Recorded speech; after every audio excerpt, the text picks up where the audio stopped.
So I'm back home and trying to see what happened to the drone.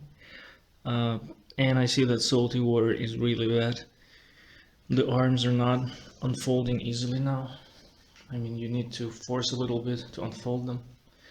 You can even see that the blades on the propellers are not moving easily now. Some of them are stuck. Normally they should be freely moving like this, because when the electrical motor rotates, they need to align according to the airflow correctly. And if your blade stuck like this, it will not fly correctly. Looks like salt got everywhere and the button is not working. When I put into the battery,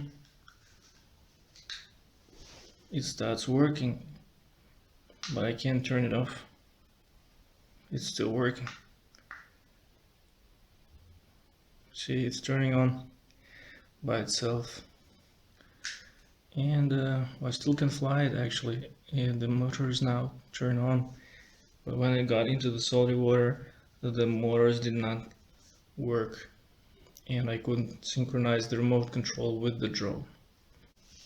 Now you can see that I can still synchronize it, and the motors turn on. And because of the salt, some of the motors don't actually turn. I'll need to clean it all.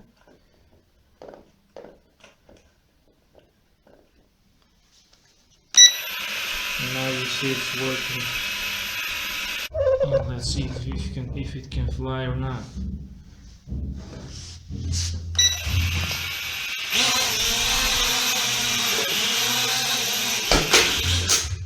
Yes, it can fly.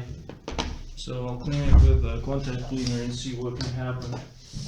And the idea with 3 foams did not work. It wasn't stable enough. I had to use 3 of them because the weight of the foam was too high for drone to fly up. If you want to keep your drone safe, don't even get close to salty water.